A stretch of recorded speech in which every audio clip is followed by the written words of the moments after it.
Vamos lá, pessoal. Agora a gente continua com a nossa matéria falando dos atos processuais. Para a gente começar a entender a ideia de atos processuais, a gente volta lá para o direito civil, para um tema que vocês estudaram já, que é a teoria do fato jurídico.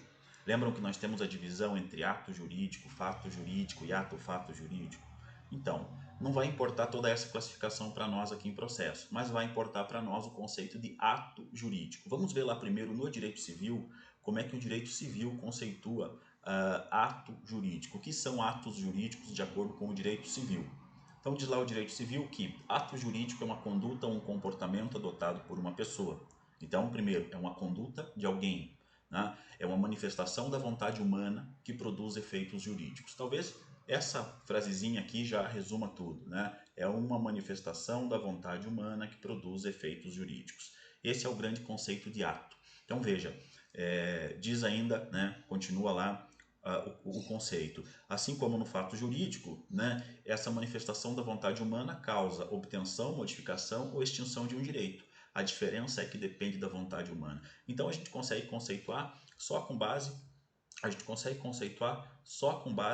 nessa ideia aqui, né? A gente pode conceituar então atos jurídicos como uma manifestação da vontade humana, né? Uma manifestação da vontade que produz efeitos jurídicos, né? Esse é o grande conceito de ato jurídico. Então, o ato jurídico é uma manifestação de vontade que produz efeitos jurídicos. Isso lá no direito civil.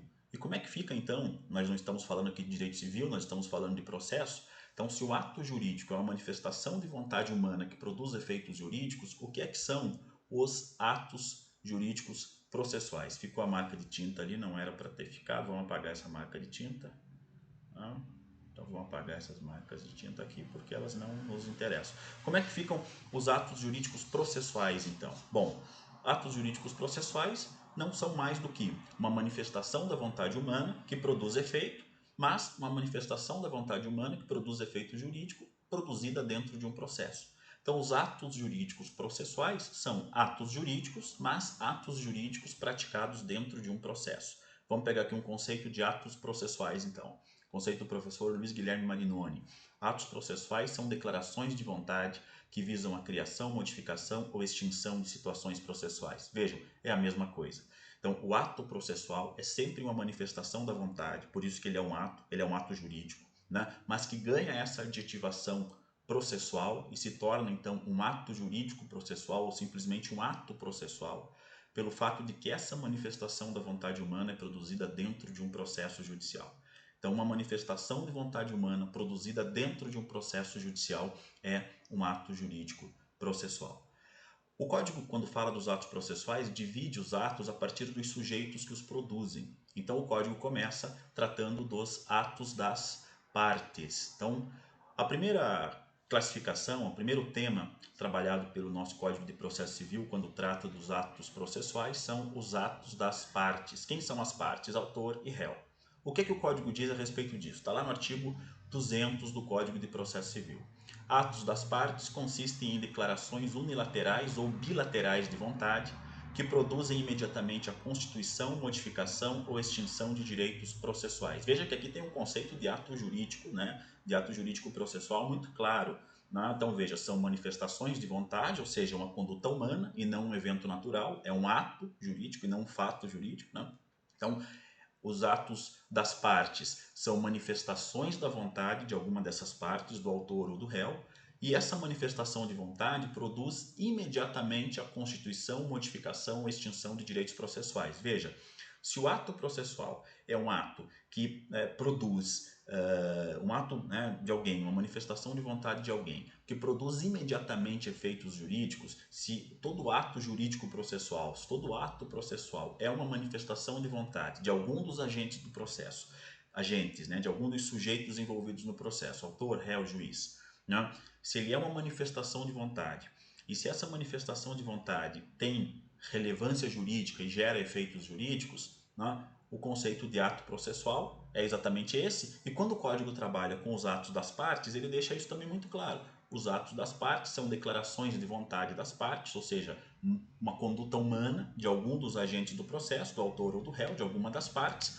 E o que o código traz de relevante aqui é que a conduta humana produz imediatamente a constituição, modificação ou extinção de situações processuais.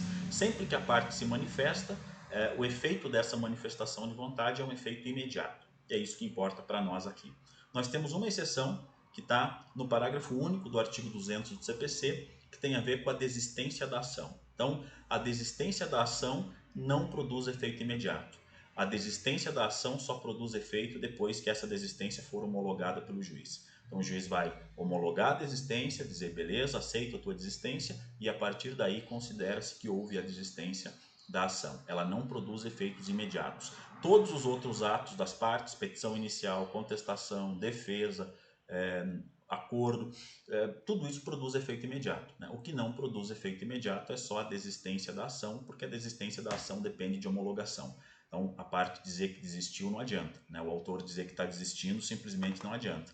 É preciso que o juiz homologue essa desistência e é a partir da homologação dessa desistência que ela produz efeito. Então, em resumo de tudo que nós já falamos, a gente tem que os atos processuais são manifestações de vontade que produzem efeitos dentro do processo. Manifestações de vontade exaradas dentro de um processo judicial são atos processuais. Então, um conceito bem básico. O que são atos processuais? São manifestações de vontade produzidas dentro de um processo que tem relevância jurídica. Beleza? Né? Por estarem produzidas dentro de um processo, tem relevância jurídica. E os atos das partes são quaisquer manifestações que as partes façam, né? Quaisquer manifestações de vontade das partes, e essas manifestações, uma vez produzidas, vão criar direitos e obrigações processuais, né? Então são declarações de vontade que produzem imediatamente constituição, modificação, extinção de direitos. Quer dizer, sempre que a parte se manifesta sozinha ou em conjunto, né? O autor pode se manifestar sozinho, o réu pode se manifestar sozinho, mas os dois também podem se manifestar em conjunto. Sempre que há uma manifestação de vontade desse tipo, a gente tem um ato processual. Os atos das partes são mais simples, né? É qualquer manifestação. Agora vamos para os atos do juiz. Atos do juiz. Bom, atos do juiz são um pouco mais complexos, né? Os atos do magistrado, os atos do juiz são mais complexos do que os atos das partes, porque quando a gente fala em atos do juiz, a gente tem no Código de Processo uma classificação. Então, o Código de Processo Civil divide os atos do juiz em 3 categorias, que são as sentenças, decisões interlocutórias e os despachos. Esse artigo 230 é importantíssimo. Então, quando a gente fala de atos do juiz, ao contrário do que acontece com os atos das partes, nós temos nome para eles. Nos atos das partes não tem nome, né? São só declarações de vontade. Qualquer manifestação de vontade do autor ou do réu é um ato processual. No caso do juiz, todas as manifestações do juiz também são atos processuais, todas. A diferença é que conforme o tipo da manifestação do juiz, a gente tem o enquadramento dele como sentença, decisão interlocutória ou despacho. Nesse ponto, o nosso código é muito bom, porque ele conceitua, ele traz um conceito de sentença, um conceito de decisão interlocutória, um conceito de despacho, que estão lá nos parágrafos do próprio artigo 203. Vamos começar pela sentença. Então, diz lá o parágrafo 1º do artigo 203 do Código de Processo Civil. Primeira coisa, ressalvadas as disposições expressas dos procedimentos especiais. Quer dizer, isso aqui vale para a regra do procedimento comum, que é o que a gente está vendo agora. Quando chegar nos procedimentos especiais, que é um assunto que vocês vão ter no 4º ano, processo 3, aí o conceito de sentença é outro e lá o professor vai deixar isso claro. Mas então aqui, para o que a gente está falando, nós ainda não estamos falando de procedimentos especiais, então está tranquilo, beleza? Então vale para o procedimento comum, mas é exatamente o procedimento comum que nós estamos vendo agora.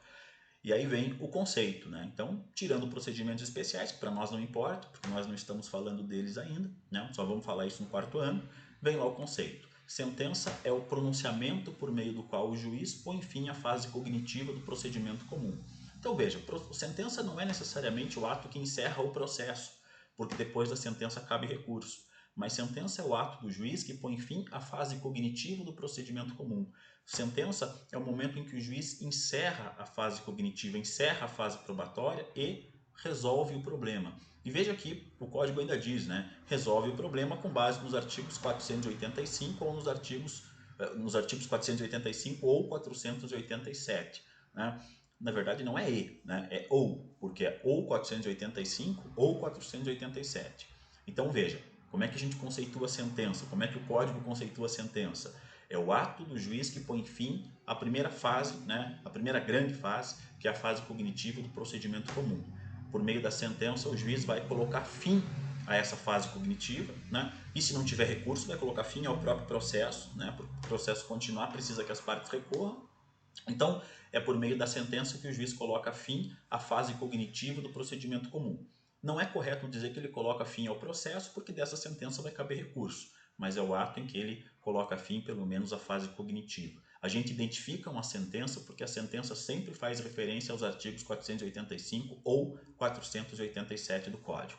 Vamos ver melhor isso. Então a gente tem lá o seguinte, ó. Artigo 485 são as hipóteses, vou até deixar maior aqui porque essa letra ficou pequenininha. Artigo 485 são as hipóteses em que o juiz não resolve o mérito, são as hipóteses em que o juiz simplesmente extingue o processo sem julgar o processo. Quais são essas hipóteses? Não? São várias, né? Vamos olhar aqui só algumas delas. O ano que vem vocês vão trabalhar com sentença e aí o ano que vem vocês vão olhar esse conceito com mais propriedade. Vamos só ter uma ideia aqui do que é uma sentença com base no 485. Vamos pegar o exemplo do inciso 4º. Então, o juiz não resolverá o mérito. Não resolver o mérito significa o juiz extingue sem julgar, ele não julga, ele simplesmente extingue quando, né, o exemplo aqui do inciso 4º do artigo 485 é quando o juiz verificar que não existem os pressupostos processuais, pressupostos de constituição e desenvolvimento válido do processo. O que isso aqui quer dizer, pessoal? Vocês estudaram já lá com o professor Renato a figura, vocês estudaram lá com o professor Renato a figura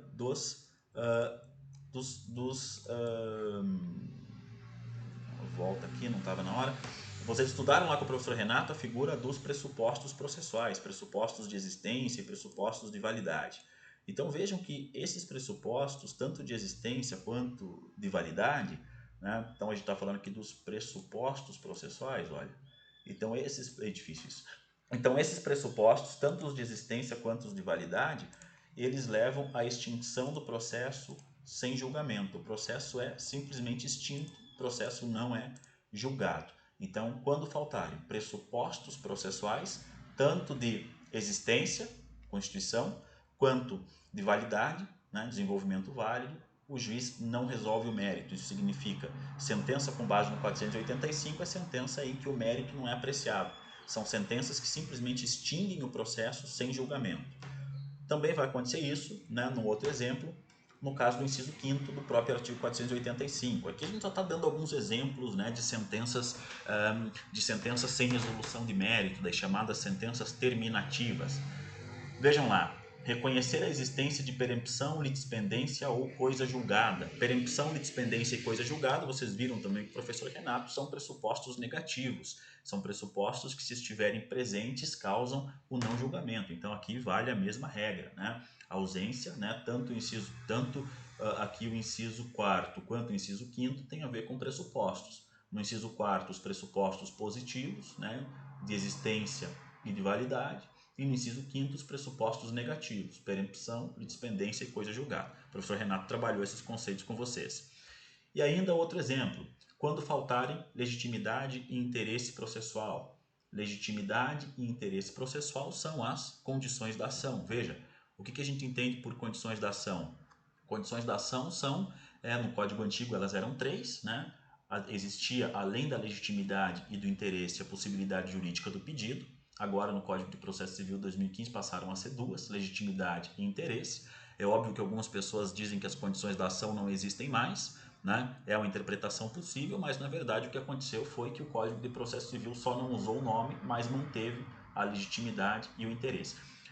Vocês já falaram disso com o professor Renato, não vamos repetir. O que importa aqui é o seguinte, ó. As sentenças com base no 485 vão olhar, entre outras coisas, para os pressupostos processuais de existência, de validade, para os pressupostos processuais negativos e para as condições da ação.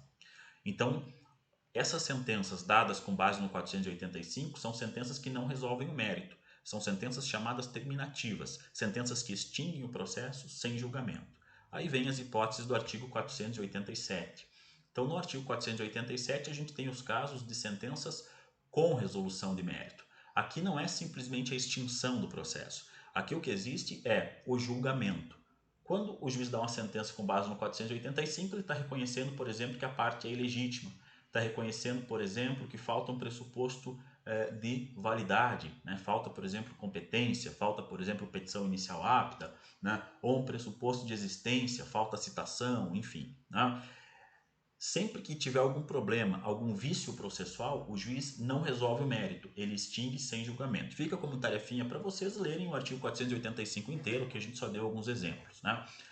Se não for caso de aplicar o 485, aí o juiz dá a sentença com base no 487, resolvendo o mérito, ou seja, resolvendo o mérito significa o juiz vai julgar. Então, se for com base no 485, significa que o juiz identificou um problema processual e, com base nesse problema processual, extinguiu o processo sem julgamento.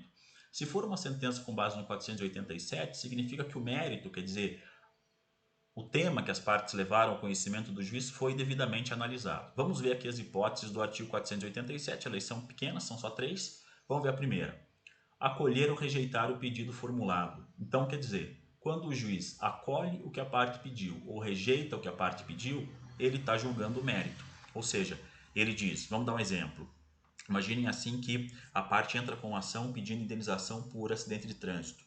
Então, a parte pede 10 mil reais de indenização por danos materiais. O juiz pode dizer que sim, que dá os 10 mil, pode dizer que não dá os 10 mil, pode dizer que dá qualquer número, né?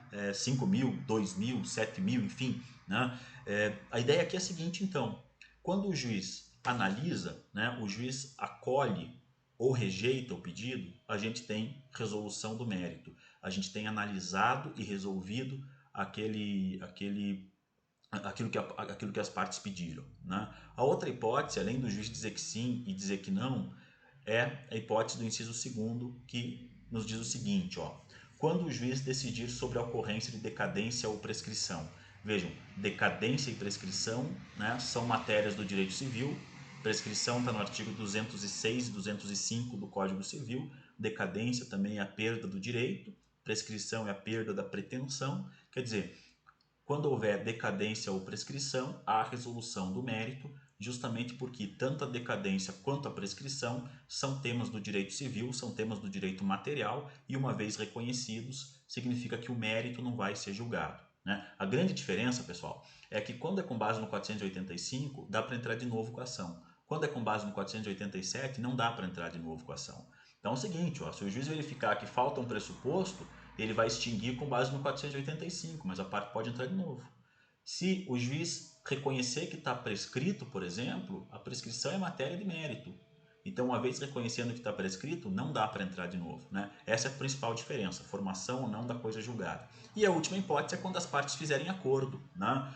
Quando o juiz homologa. Então, o juiz homologa o quê? Homologa, por exemplo, o reconhecimento da procedência do pedido formulado na ação ou na reconvenção. Por exemplo, quando o réu vai lá e reconhece que o autor está certo, ou o autor reconhece que o réu está certo na reconvenção. Então, nesse caso, o juiz homologa e essa decisão homologatória é uma sentença igual a qualquer outra sentença. Também quando o juiz homologa a transação, quer dizer, quando o juiz homologa o acordo, também tem resolução do mérito. Ou quando o juiz homologa a renúncia à pretensão formulada na ação. Né? O que significa dizer renunciar à pretensão formulada na ação? Significa que a parte foi lá e renunciou, disse assim, olha, de fato eu entrei aqui com essa ação, estou renunciando a esse direito. Se ela renuncia ao direito, significa que ela não quer mais saber daquele litígio, né? E com isso o juiz homologa. Vejam, é diferente você desistir da pretensão, que é essa hipótese do 487, porque quando você desiste da pretensão, você está desistindo do teu próprio direito. Então, existe resolução do mérito, porque o direito material, o direito civil está sendo analisado. Vamos pegar um exemplo. Imagine que é um acidente de trânsito, o autor entra com a ação contra o réu, o processo está correndo, depois vai lá o autor e diz, desisto da minha pretensão. Ele está dizendo, desisto da intenção de cobrar essa dívida. Então, a intenção de cobrar a dívida é o mérito da ação. Se ele desistiu de cobrar a dívida, se ele desistiu da pretensão, acabou. Uma vez que ele desistiu da pretensão, ele está dizendo que abriu mão de cobrar aquela dívida. Bom, se ele abriu mão de cobrar aquela dívida, o mérito está resolvido, o juiz vai lá e homologa. É diferente se ele disser, por exemplo, que só quer desistir da ação. ele pode desistir da ação sem desistir da pretensão. Ele pode desistir da ação dizendo, eu não quero mais continuar nessa ação, mas me reservo no direito de entrar com outra depois. Veja, ele só desistiu de brigar naquele processo, mas ele diz que ele ainda quer continuar brigando, né, eventualmente em uma outra ação judicial. Veja, se ele desistir da pretensão, 487, resolução do mérito, acabou. Se ele desistir meramente da ação, 485. Então aí a gente tem uma desistência, uma simples desistência da ação, e essa simples desistência da ação não vai gerar problema nenhum, ele vai poder entrar de novo com outra ação. Em resumo, pessoal, sentença, né, para a gente não complicar muito, vai ser sempre o ato judicial que vai fazer referência a esses dois artigos. Né? A diferença é, em alguns casos, ele vai fazer referência dizendo, eu estou extinguindo o processo sem mérito, 485, por qualquer uma das hipóteses do artigo 485. Né? Em outro caso, ele vai extinguir o processo com mérito, 487, também qualquer uma das hipóteses do artigo 487. Ou o juiz dizendo que sim, ou o juiz dizendo que não, ou o juiz reconhecendo decadência e prescrição, ou o juiz homologando a desistência da ação, um acordo ou qualquer coisa do gênero. Para a gente, o que é importante até agora é pensar o seguinte, sentença é o ato judicial que vai pôr fim à fase cognitiva, né, em que o juiz vai decidir aquela questão, dizendo que sim, dizendo que não, homologando, extinguindo o processo sem resolução do mérito. E, para a gente identificar uma sentença, é muito fácil. Ela sempre vai fazer referência a um desses artigos. Então, a sentença vai acabar dizendo, ante o exposto, extingo o processo sem resolução do mérito na forma do artigo 485, quarto, reconhecendo a ausência de pressuposto de constituição válida do processo. Pronto, né? Ele vai terminar a sentença invocando o 485. Se ele for resolver o mérito, ele vai terminar a sentença invocando o 487. Ante o exposto, julgo procedente a ação e extingo o processo com base no artigo 487, inciso 1º. Tranquilo aqui? Então veja, sentença sempre faz referência a esses dois artigos. É o ato judicial que põe fim à fase cognitiva do procedimento comum, invocando alguma das hipóteses previstas no artigo 485 e no artigo 487. O segundo ato judicial que importa para nós é a decisão interlocutória. Né? Diz lá o parágrafo 2º do artigo 203. Decisão interlocutória é todo pronunciamento judicial de natureza decisória que não se enquadre no parágrafo 1º. Quer dizer, decisão interlocutória é mais fácil. É qualquer decisão que o juiz tome, mas que não seja sentença.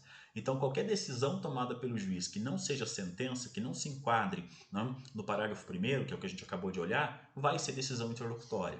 Ou seja, as decisões que o juiz dá são duas. Ou ela é sentença, quando extingue a fase cognitiva do processo comum sem análise do mérito, ou com análise do mérito. E na segunda opção, a gente tem a decisão interlocutória, que é o ato judicial que decide alguma questão, só que decide essa questão fora das hipóteses do artigo 485 ou do artigo 487. Por exemplo, imaginem lá que a parte pediu a produção de prova testemunhal e o juiz teve que analisar se admitia ou não essa prova e disse que não. Veja, a parte pediu a prova, concorda? Pediu. O juiz vai ter que dizer se ele admite essa prova ou se ele não admite. Tranquilo? Tranquilo também. Então, nesse caso, se a gente teve uma decisão interlocutória, se a gente teve um ato do juiz que disse, por exemplo, que não admite a prova. Então, se o juiz disse que não admite a prova, ele tomou uma decisão. Ele tinha que dizer se admitia ou não e disse que não. Se o juiz tomou uma decisão, então vejam, pessoal, essa é uma decisão.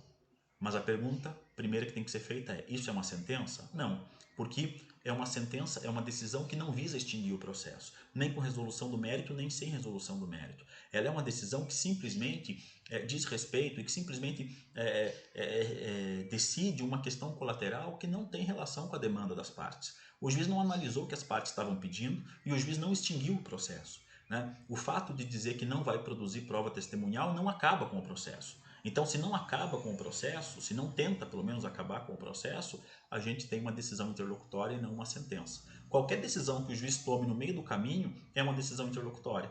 Indefere prova, por exemplo, exclui litisconsorte, por exemplo. Né? Então, a gente tem várias decisões que o juiz pode tomar no curso do processo que não vão ser sentença, mas é uma decisão que ele tem que tomar. Se a parte pediu prova, o juiz tem que dizer se aceita essa prova ou não. Se o juiz disser que sim, a prova está aceita. Se o juiz disser que não, a prova não está aceita, mas o juiz tem que dizer. Só que veja, o ponto é, isso não coloca fim ao processo. Isso não coloca fim à fase cognitiva do processo de conhecimento. Então, as decisões do juiz, para a gente ver qual é a natureza delas, é só olhar.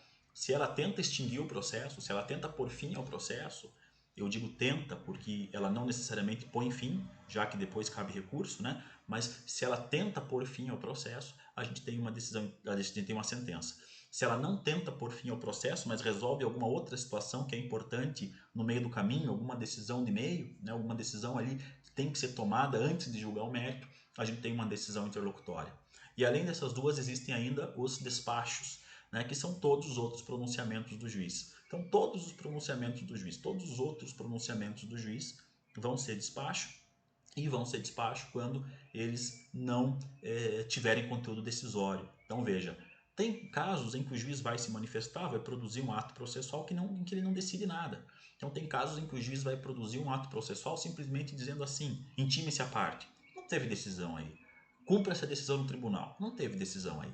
Então, nesses casos, a gente tem despachos. Despacho é um ato que não tem conteúdo decisório. A sentença tem conteúdo decisório, visando por fim ao processo. As decisões interlocutórias têm conteúdo decisório, visando resolver questões de meio, mas os despachos não têm conteúdo decisório. São esses atos em que o juiz simplesmente vai fazer referência a alguma situação, vai determinar algum procedimento administrativo, cite-se alguém, intime-se alguém, faça tal coisa, né?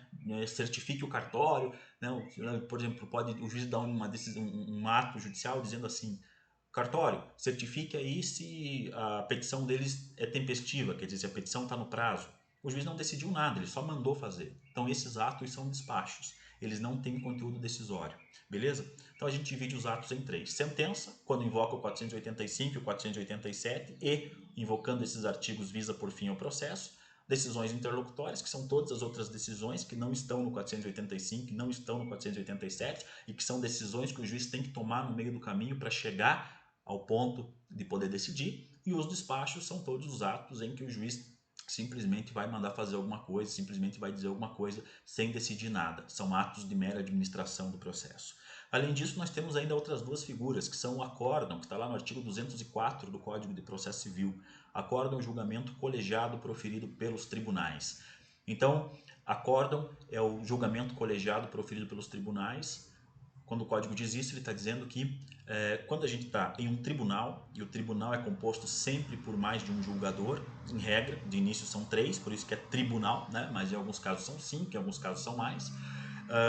Então, quando a gente tem um tribunal julgando, a gente não tem uma sentença, a gente tem um acórdão. Porque é um acórdão porque estão lá 3 desembargadores no tribunal proferindo um julgamento, e esse julgamento é assinado pelos 3, né? Maioria vence, né? Se ficar 2-1, esses 2 vencem, né? Então somam-se lá esses votos. Não, mas o julgamento do tribunal significa então que ele tem esse nome de acórdão porque ele é fruto do consenso, né, da maioria dos membros daquele colegiado. Então, quando é num tribunal, é acórdão, né? Tem uma história engraçada de um advogado que um dia, né, recebeu um cliente muito bravo com ele, dizendo que ele estava pé da vida porque, pô, vocês fizeram um acordo no meu processo e não poderiam ter feito acordo. Eu não mandei fazer acordo. Aí ele fala, mas olha, mas não foi feito acordo nenhum no teu processo. Foi sim. E eu entrei lá e vi que não foi só um acordo, vocês fizeram um acordão ainda. Não é acordão, é acórdão e não é um acordo das partes, é um acórdão, acórdão ficou meio caipira, né? É um acórdão, né? Quer dizer, é uma decisão tomada, né, de forma colegiada entre membros de um mesmo colegiado. Tranquilo? E existe ainda a decisão monocrática. A decisão monocrática é uma decisão dada também no âmbito de um tribunal, mas essa decisão tomada no âmbito de um tribunal é tomada só pelo relator. Então, vejam, às vezes se vê o jornal, diz o ministro Fachin decidiu tal coisa. Né? Se foi o ministro Fachin que decidiu, bom, o ministro Fachin faz parte de um colegiado de 11 ministros, né, que é o colegiado do STF. Né, que o STF tem os 11 no pleno e ainda tem uma Câmara de 5. Então, o ministro Fachin, por exemplo, compõe colegiados lá no âmbito do STF. No entanto, às vezes diz, o ministro Fachin decidiu sozinho, mas ele pode? Pode, só que aí não é acórdão, aí é decisão monocrática. Tá? E essas decisões monocráticas tendem a ser futuramente levadas a conhecimento do tribunal. Beleza, pessoal? Agora vamos lá. Outro assunto. Tempo e lugar. Falando ainda dos atos processuais, tempo e lugar dos atos processuais. Está ali uma figura do... Vamos lá, então a gente tem aqui uma figura do Einstein ali, né? O Albert Einstein, um pouco confuso com a ideia de tempo e lugar dos atos processuais, né? A gente não está falando aqui de espaço-tempo, a gente não está falando da teoria da relatividade geral do Einstein, é muito mais simples do que isso, né? A gente está falando aqui de tempo e lugar como coisas diferentes e não como uma coisa só, então o Einstein não precisa se preocupar, porque simplesmente a gente vai dizer quando e onde os atos processuais são praticados. E a gente tem essa resposta inicial lá no artigo 212 do Código de Processo Civil, que diz quando. Então, os atos processuais são realizados sempre em dias úteis das 6 às 20. Sempre nos dias úteis das 6 às 20. Tem que decorar, não é das 6 às 18, como é o conceito de dia lá do STF. Não, é das 6 às 20. Então, o ato processual é sempre realizado das 6 às 20. O que é que nós temos de importante aqui? O parágrafo 3º desse mesmo artigo diz o seguinte, ó, quando tiver que ser praticado por meio de petição em autos não eletrônicos, a petição deverá ser protocolada no horário de funcionamento do fórum ou do tribunal. Então tem que tomar cuidado. Se você tem que cumprir um prazo e o tempo que você tem para esse prazo, para cumprir esse prazo, termina hoje, por exemplo, não quer dizer que você possa fazer hoje até as 20. Você pode fazer hoje até a hora que o tribunal fechar. Então, se você tem que protocolar uma petição escrita em um processo físico, você vai ter que fazer esse protocolo da petição escrita no processo físico hoje até a hora que o fórum fecha. E tem que tomar cuidado porque o fórum não fecha no mesmo horário em todo lugar. Tem lugar que o fórum fecha antes. Em alguns estados do Nordeste, o fórum fecha perto do meio-dia. Então, se você tem um processo físico correndo no estado dele, porque aí eles cumprem o expediente de 6 horas deles no período da manhã. Né? Aqui no sul, né, no Paraná, pelo menos, a gente cumpre esse período. A gente não, o tribunal cumpre esse período de 6 horas no período da tarde. Então aqui a gente abre meio-dia, tem lugar que fecha meio-dia. Né? Então tem que sempre saber, quando está atuando em outro estado e é processo físico, tem que saber qual é o horário de funcionamento deles. Imagina se você chega lá 2 horas da tarde, o tribunal está fechado porque fechou a 1. Teu prazo acabou. Você diz, não, mas eu tenho até hoje, então o código diz lá que é das 6 às 8, eu não posso protocolar ainda? Como assim? Não, porque você pode protocolar, embora os atos sejam praticados das 6 às 20, você tem que respeitar o último dia, do prazo, né? O último dia do prazo. Nesse caso em específico aqui, né, e aqui é um pouco de saída, né, que o advogado pode usar, então abrindo só um parênteses, a gente tem uma possibilidade no novo código que é o envio por correio. Então, se por exemplo acontecer de você perder o prazo, aqui no Paraná não dá certo, porque o fórum fecha às 6 e as agências de correio também fecham às 6, então aqui não funciona muito. Mas se você, por exemplo, perder o prazo e o correio ainda estiver aberto, manda por correio. Porque quando a petição é protocolada por correio, aí ela pode ser protocolada, né? Basta que ela seja enviada no dia. Então fica essa dica, né? Se um dia, o fórum fechou 1 hora da tarde e eu cheguei para protocolar as 2, perdi meu prazo, o que eu faço? Aí a situação é a seguinte, o que você faz é ir até uma agência de correio e manda por correio porque vale a data que você postou. Então se você postou no último dia do prazo, está resolvido. Né? Só uma dicasinha, fecha parênteses. Beleza, pessoal? Então o que a gente precisa saber aqui, de fato, se for um ato que tenha que ser praticado por meio de uma petição, então a gente tem que protocolar essa petição em processo físico até o horário que o fórum fecha. Se for processo eletrônico, a regra é outra. Então, se a gente estiver falando de processo eletrônico, aí você vai até as 24 horas. Né? O termo aqui está errado, né? Ele diz até as 24 horas do último dia. Não, né? Não é até as 24 horas, porque nem existe 24 horas. Quer dizer, até a meia-noite do último dia do prazo. Então, se o teu prazo vence hoje, você tem até hoje, 23h59, para fazer o protocolo. Né? Esse termo aqui está errado, 24 horas não está certo, mas significa que se for um processo eletrônico, você pode fazer o protocolo da tua peça até a meia-noite. Então aí não precisa, se o fórum fecha às 6, às 2, às 3, não importa. Se o processo for eletrônico, aí você protocola eletronicamente até a meia-noite, que o prazo vai ser cumprido. Só tem que tomar cuidado também, não dá muito para deixar para o final, porque às vezes o sistema não funciona, né? E aí o tribunal não está mais aberto para você reclamar. Então é sempre bom tentar fazer isso enquanto ainda o tribunal está aberto, enquanto ainda o fórum está aberto, porque se tiver algum problema de acesso, você consegue corrigir. Né? Mas, né, não tendo problema de acesso, vale o protocolo feito em qualquer horário. Beleza, pessoal? Então, quando o ato processual é eletrônico, tem que ser até a meia-noite. Pode ser até a meia-noite. Então, a regra é a seguinte, né? Os atos processuais, qual é o tempo deles? Eles acontecem até as 24 horas, ou até as 23h59, para ser mais preciso, até a meia-noite do último dia do prazo. Né? Se for um processo físico, se for um protocolo que você tenha que fazer no cartório, fisicamente, você tem que respeitar o horário de fechamento. Se o cartório fecha às 6, não é até meia-noite o teu prazo, é até às 6. Mas se você chegar lá às 6h01 e eles já tiverem fechado, você não vai ter muito o que fazer. Tranquilo, pessoal? Então, se for processo eletrônico, aí não, aí vai até meia-noite. Tranquilo? Ainda falando do tempo, né? A gente tem lá o artigo 214 que diz o seguinte: durante as férias forenses e feriados não serão praticados atos processuais, salvo algumas exceções, né, que estão lá no 212, no parágrafo 2º, e a tutela de urgência. Então, se for caso urgente ou algum outro caso, aí se processa nas férias. A gente tem as férias forenses, né, que vai do dia 20 de dezembro ao dia 20 de janeiro. Então, nesse período não se praticam atos processuais, né? E nos feriados também não se praticam atos processuais. Ah, e no sábado e domingo, como é que fica? Aí o código dá uma solução um pouco esquisita. Ele diz que são feriados os sábados, os domingos e os dias que não tem expediente. Então, além do feriado declarado em lei, que são lá 7 de setembro, 12 de outubro, 15 de novembro, 25 de dezembro, 21 de abril, carnaval, esses são feriados que estão em lei. Então, esses feriados que estão em lei são feriados que já estão lá declarados em lei, né?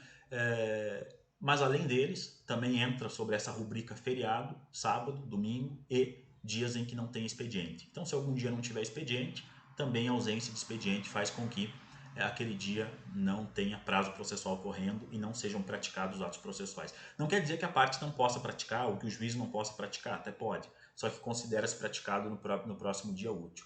Ah, se você quer protocolar um recurso no sábado, você pode? Pode. Né? Se o sistema estiver operando, você pode. Acontece que ninguém vai dar andamento a esse recurso, ele vai ser considerado, né, fictamente protocolado na segunda-feira, mas pode sem problema nenhum. O juiz a mesma coisa e por aí vai. Beleza?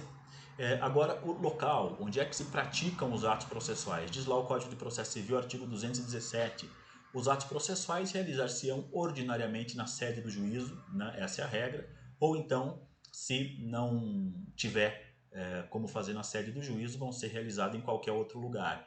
Pode ser em razão da deferência, algumas autoridades, por exemplo, quando vão ser ouvidas como testemunhas, elas são ouvidas em gabinete, elas não precisam ir até a sede do fórum, isso é pela deferência ao cargo que elas ocupam, né? Também do interesse da justiça, que é um conceito bem amplo, que é decidido pelo juiz em cada caso concreto, e ainda pela natureza do ato. Natureza do ato quer dizer, pode ser, por exemplo, que o ato que está sendo praticado seja uma perícia no imóvel, então é óbvio que vai ter que ser praticado naquele imóvel, não dá para praticar na sede do juízo, você tem que ir lá olhar no imóvel, né? E ainda qualquer outro obstáculo, né, que seja arguído pelo interessado e acolhido pelo juiz. Então a regra aqui é o tempo dos atos processuais. Tempo dos atos processuais é das 6 às 20 em dias úteis que não sejam feriados. O lugar dos atos processuais, em regra, na sede do juízo, mas também pode ser em outro lugar em cada uma dessas hipóteses. E atos processuais, de um modo geral, são atos das partes, né, que implicam manifestação de vontade. Beleza, pessoal? Acabamos por aqui os atos processuais. Nosso próximo tema são os princípios, que a gente fala no outro vídeo. Até mais.